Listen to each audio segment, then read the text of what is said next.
Hello everyone, welcome to the War Room. We're going to be starting session 2 of the New Victoria 2 campaign soon, and I'm way behind on editing videos, and it's still probably going to be another week until really things settle down. I'll start working on that, but basically there's a lot of video to be gone through. So session 1 is complete, but I'm going to talk about diplomacy that happened before session 1, and if you want to avoid spoilers you can stop the video at that point, or you can keep watching, especially if you're interested in watching the stream here in a little while.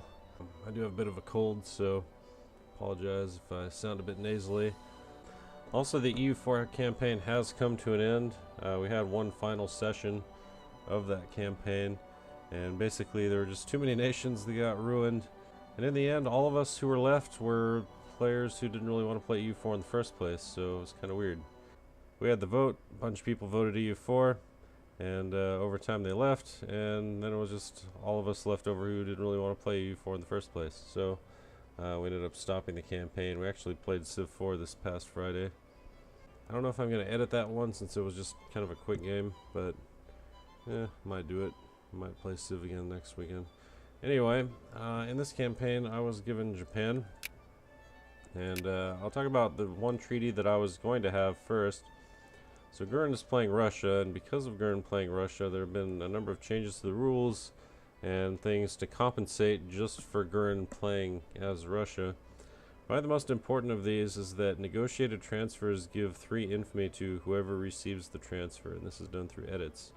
So as an example, if the Ottoman Empire decides to transfer the region of Kars to Russia, then in game this would be done for 0 infamy, but then out of game through edits Russia would gain 3 infamy. So that means there's a practical limit to how much land can be transferred between players for free, and this is to try and encourage players to not give away lands the way we had been doing. So for better or for worse, that's the situation as it is now. Anyway, had a potential treaty with Gurren. And the treaty went like this.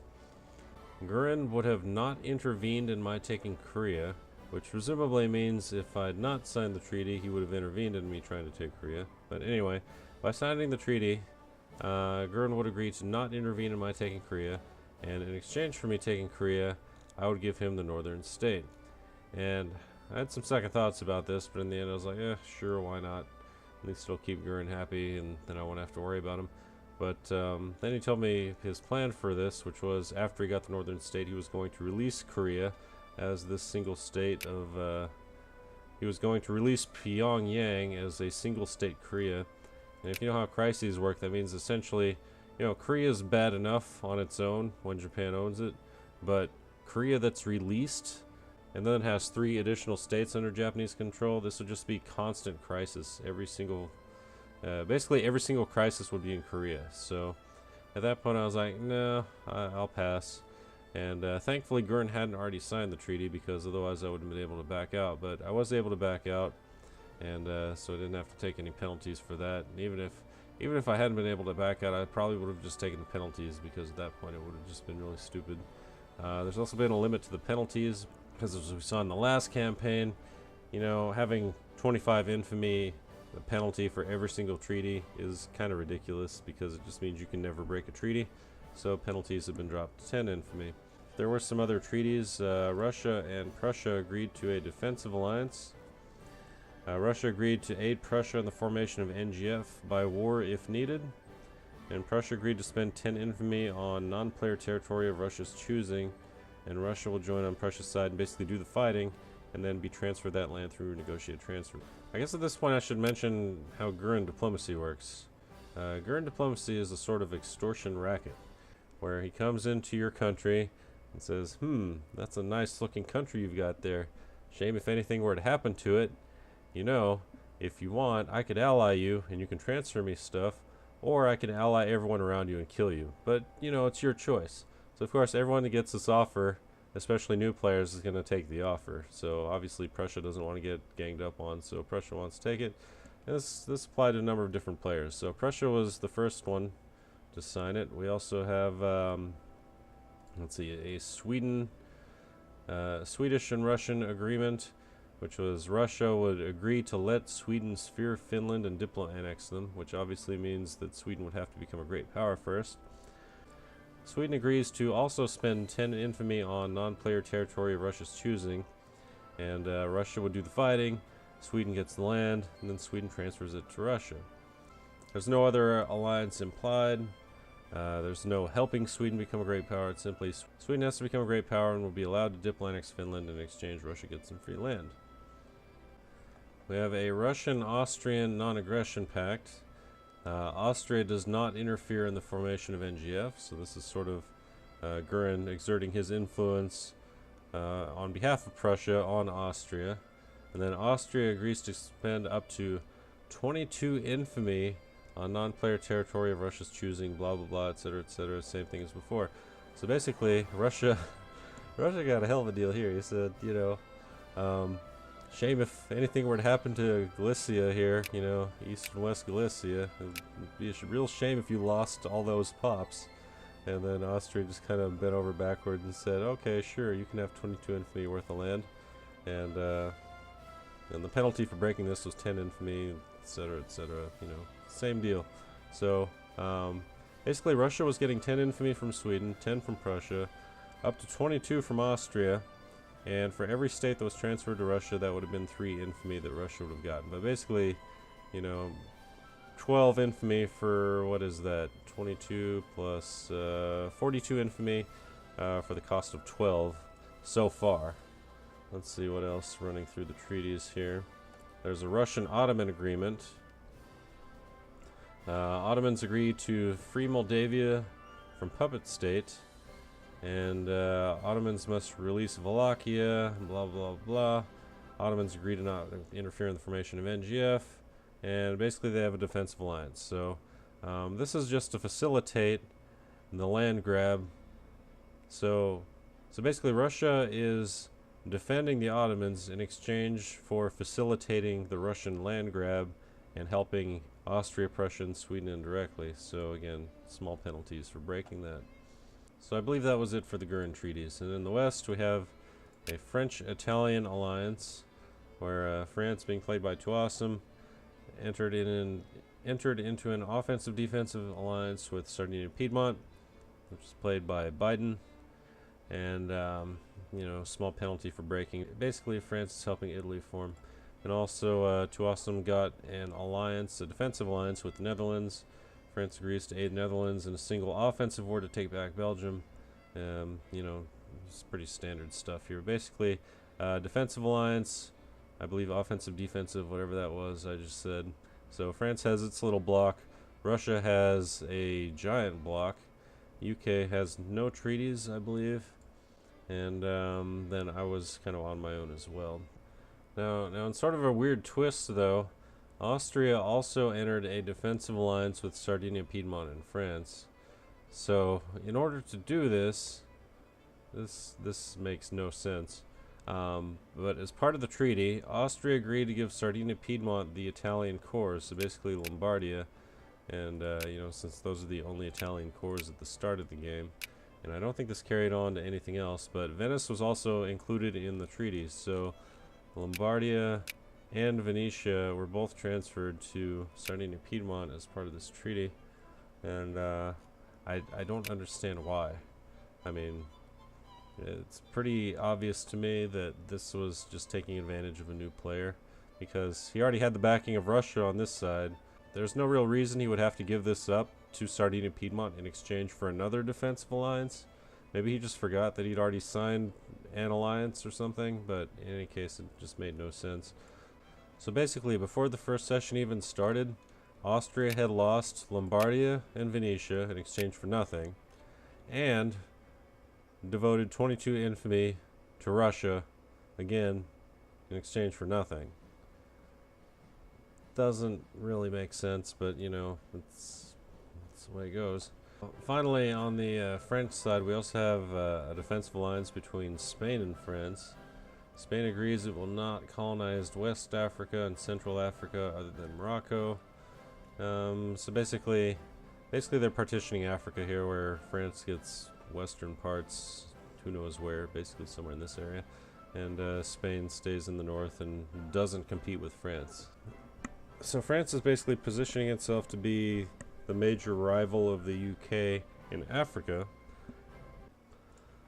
Alright, so like I said, I hadn't yet edited or uploaded the first session, so if you don't want to see spoilers, then you can turn this off now. But if you're interested in watching the stream, or you just want to get a look at the state of the world, then you can keep watching. But we'll pick up with the state of the world as it is right now.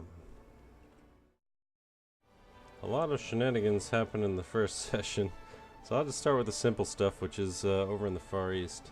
Now, like I mentioned, taking Korea, you know, it's bad enough if you don't have Gurren trying to release it from you. So I haven't taken Korea yet, and I'm also not yet civilized. And the idea here is the last thing I want to do before I civilize is take Korea. That way I can instantly make it into states and not have to worry about having it released. Because this is the beta, and you know, there is the unilateral crisis resolution, which really sucks if you're Japan. So anyone in the world that's a great power could just say, haha, I'm going to release Korea, and there's jack shit you can do about it. So I'm not taking Korea until the last possible second.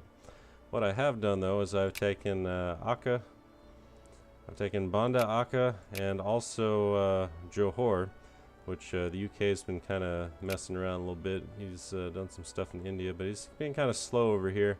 He's had a few things to deal with, which I'll mention, but basically I've been working on things other than Korea in the meantime, so I'm working on locking down Southeast Asia. Heavenly Kingdom's been released, and let's move over to the west. So you see there are some nations that no longer exist here. First off, Moldavia, that was taken and transferred to Russia. We've got huge parts of Persia, which were, I believe, taken, and at least part of it was taken and transferred to Russia. But you know, basically all that extra infamy, the 22 from Austria, the 10 from NGF, that was all used to help Russia get all this land in a hurry.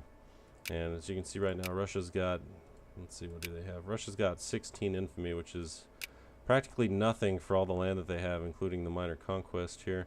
Wallachia is free. It is not a puppet, so it can be annexed at this time by anyone. Oh man, this is confusing. Okay, so Sweden is now Scandinavia. So you can see Finland is still separate from Scandinavia. That's because Scandinavia can't sphere it because they're not a great power. So there have been a few different problems here, and perhaps the biggest one, when Sweden was trying to form Scandinavia, he decided to do a take capital on Denmark, which he did here. You can see this now belongs to Scandinavia. But he also made Denmark a puppet, or tried to. Now, as you can imagine, on a small state like Denmark, taking capital costs a lot of war score. And making a puppet also costs a lot of war score. And if you had both of these on the same nation, it turns out you can't impose both of them. And I guess he wasn't paying attention to how much the war score costs were, because again, we had quite a few new players in this campaign, and you know, they mostly ended up on less significant nations. But unfortunately, you know, Scandinavia's kind of screwed at this point for not just this reason. But anyway, so Scandinavia added these two mutually exclusive war goals on Denmark. So way too much to add in a single war, way over 100%, so he had to choose one. He went with acquire capital, and that allowed him to form Scandinavia. Now the problem is, after he formed Scandinavia, he still had all that extra infamy from the add puppet. Now because he had all this infamy, it meant that Scandinavia couldn't fulfill his agreement with Gurren. So as you may recall, Scandinavia was supposed to spend 10 infamy on behalf of Russia, and then transfer land to Russia in exchange for being allowed to sphere and annex Finland. But Scandinavia had too much infamy, and so it couldn't do that, which means he broke the treaty. Now when he broke the treaty, he incurred the penalties of that treaty, which was additional infamy, plus a massive amount of debt. And it just so happens that the amount of debt that Scandinavia has is such that unless people bail it out, it's impossible to get rid of. So it's like 4K, it's like negative 4K income per day from interest alone, just for the debt that was added. And you know, some nation, if they have enough money, they could transfer that money over to Scandinavia, but in the meantime it means that Scandinavia is going to go bankrupt over and over and over. Now, tax switching to Scandinavia, as you can see, according to the loans, this money is owed directly to Russia. And unfortunately for Scandinavia, if Scandinavia defaults on the loan and then Russia declares war because of the default, Gurren tells me that that loan, that owed money, never goes away. So it might not even show up here anymore, but basically it just becomes inescapable. It kind of becomes like a student loan or something. Scandinavia just cannot default to get rid of it at that point. So it's possible that Scandinavia will just keep going bankrupt over and over and over again throughout the course of Session 2 unless someone bails them out. Now, whether anyone wants to bail them out or not, it's anyone's guess, because they were technically on Russia's side, but Russia kind of wants them to keep going bankrupt because that allows them to farm Scandinavia for money. So it's sort of this weird situation where, this player fucked up, and now he's basically ruined his nation, and Gurn's going to take advantage. So, it's quite brilliant, actually. But we'll see if it works out the way Gurren thinks it's going to work out, because, who knows what's going to happen once the game starts. Alright, NGF. NGF is next. As you can clearly see, NGF has formed. But what you don't see on the surface is how much infamy they have. As you can see, they're over 25. Now, NGF is also a new player in this group. He's played Victoria before, but he hasn't played with this group, with this mod, with their rules. And in this mod, if you go over 25 infamy, all of your justifications instantly stop. And he was not aware of that. Especially in vanilla or other groups, you sometimes plan to go a little bit over infamy and, let it tick down slowly over time. Especially if you think you're going to be right on the verge of going over, you might go ahead and start justifying and then just slowly wait for it to tick back down. Well, what he didn't realize was he started justifying, it bumped him over, and then the CB just disappeared. So not only was he over, but he lost the CB. So he got contained, ripped apart. You can see he's ranked number 5 now. His military is shit. He's got 9 units for all of the NGF, and he's still over. There's truces, which are going to last for another 4 years. Basically, he's in not the best shape because he's got Russia on the east, he's got France in the west. France is not on friendly terms with NGF, and he doesn't exactly have the backing of Russia at this point, which we'll talk about in a minute. But things don't look good for NGF. He's kind of not quite a failed state, but he's getting pretty close. Austria was useless, wasted his infamy like I mentioned. He's still got 12 infamy, he's got nothing to show for it, so congratulations. Italy is there, it's got all of its land, basically got it for free, so I guess good diplomacy. Kind of cheap, but whatever works. If you're Italy, you got to be sneaky, so he was sneaky. Whether he intended to be or not, it was sneaky, and so good job there.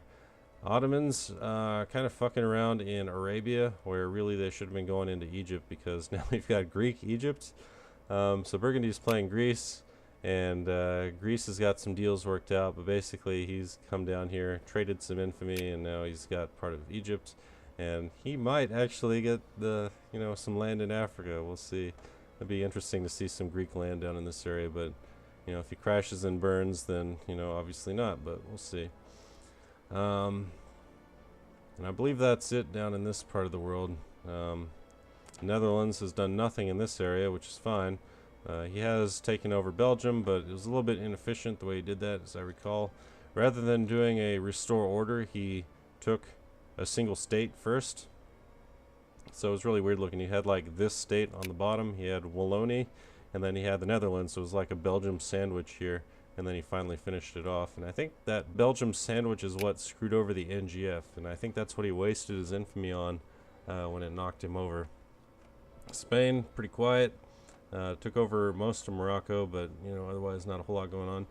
The real dark horse here is Portugal, though, surprisingly.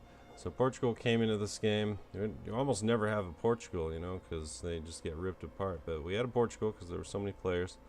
And just quietly, in-game diplomacy, worked out deals. He now has a giant foothold in Africa. He's retained all the stuff that he started with. He took all of Omani Africa. I think he's got Zanzibar too, yep. He took, basically all the Omani parts. So he's got a great position for colonization here, and it just remains to be seen whether he can hold on to it. And since it's a player, It looks like Spain's not going to be too hostile to them. You know, we'll see what happens this session. There's not really any deals worked out as far as I'm aware. In the New World, Argentina was a player, and you can clearly see that here. Brazil was a player, took over Uruguay, parts of Bolivia, Paraguay. I don't think Colombia was a player, but there's a bit of weirdness here. Brazil was trying to annex Venezuela, so they ended up with a Brazilian Zulia up here. Sort of, I don't know what's going to happen with this. We'll see. Brazil's got a ton of infamy right now, so they're not going to be doing anything for a while. But we got Spanish Cuba still. United States took over Haiti. Initially this was going to be a fake war. They declared war on Haiti just to let their militancy go up, but since there were some new rules to prevent that sort of cheese, so the US was obligated to go in and just annex Haiti instead. Right now they're taking back some of their cores from Mexico, Manifest Destiny. There's no Mexico player right now, surprisingly. So there's a lot of very minor nations with players on them, but there's no Mexico. There's no Canada, nothing like that. There's a Colombia, which is a satellite of the UK, and as I recall, they are getting a massive amount of immigrants. Also, in order to screw over the USA, Russia released the Kingdom of Alaska, so this can no longer be taken by the USA as easily. Alright, so let's talk about the treaties. This is where things get really interesting, I think. So Spain and France are retaining their defensive alliance. No real surprises there. France and Russia have also entered into a defensive alliance. Now I've got a block of Spain, France, Russia. France and Greece have an alliance, and I forgot to mention that they had an alliance in the first session too, but you know, obviously it wasn't too important. But anyway, so now I've got a 4-nation block. On the other side, we've got a massive alliance led by the UK, and not all of the potential signatories have signed it, but of those nations that have, we've got the UK, Italy, Netherlands, NGF, and Austria. So we've got this sort of Central European alliance that's all connected, and the UK. Presumably they'll be going against France, Russia, Spain, and Greece in the coming session. The Ottomans might be joining this alliance. They were invited to join, but they haven't done so yet. Spain was also invited, but given that they're allied with France, I'd say their joining is pretty unlikely. Really, I'm thinking they're just trying to get anyone to join who can. And I'm not going to say too much else right now because I'm kind of curious to see how things go. But I will say that I'm going to be remaining neutral, so my goal for this session is just to hopefully get some good video. As far as reforms go, I'm 75% towards westernization. So, you know, getting Korea is going to be a priority soon. I've got pretty low infamy, so I'll probably just go ahead and do that next. But I am planning to stay neutral in this conflict, and really my goal is just to get as much good video as I can. Gert was a little bit mad at me in the first session because as I was watching both sides, I called out some things that he thought were unfair. So I don't know, I might just join his third channel and comment with people who are not involved or something. Or might jump back and forth, but I'm hoping to see a pretty big World War I sometime around 1853 would be my guess. NGF's truce lasts until 1851, and it's very likely that the UK side is going to be the aggressors in this war, which means they're going to have to wait for NGF to build up a little bit, so probably about a year or two for that. So sometime around 1853 is when I predict this war is going to take place. Scandinavia, you know, depending on whose side they join or if they join, they might get some concessions and they might be knocked out of this perpetual bankruptcy that's probably going to happen. Ottomans, who knows what they're going to do. They have a massive border with Russia, so this could be very bad for them if they join against Russia. On the other hand, if they join with Russia, then I don't know if they're going to be too useful, so I don't know. We'll just see. But there are a lot of distractions in the world right now, which for a Japan player is very good. So I'll just be kind of doing my own thing, and you know, and just see where things go and how the world develops. No word yet from the USA. Clearly they're busy with Mexico, and you know, it's early games, so they don't really have a navy. They can't really influence European affairs at all at this point. So they're gonna be a late bloomer, and we'll see what happens once the Civil War fires. Same with Brazil, Argentina. I don't know if they're going to be doing much of anything in this game, but Brazil and the U.S. I think are probably going to be pretty powerful later on. Also, something Gurren pointed out to me. It turns out that Russia's pretty broken in this mod. Their life rating in much of Ukraine and Poland, it's actually higher than the life rating in the NGF. And it also turns out that Russia's got a lot of weird decisions that just give them free research. So it's like, most mods try and nerf Russia a little bit, make them weaker. But this mod, if you know how to play it, I guess really buffs Russia, perhaps more than it should be. So having Gurren on this nation is going to be really bad for everyone else, which I think is kind of funny because I'm not the one having to deal with it. So, good luck to everyone. Have fun. I'm very curious to see what rules are changed in the next campaign in order to compensate for the destructor that is Gurren. And I'm also curious to see how many players rage quit after this session and whose nations are completely destroyed. I'm predicting about 2 to 3 rage quits after this session, but we'll see. So, stream is at 1 p.m. Eastern today. It runs for 3 hours, and as I mentioned, it's going to be probably about a week until I start editing any of these videos, including the first session. So, it's going to be a while to get to this point, but should be interesting. Anyway, thanks for watching. Have a good one.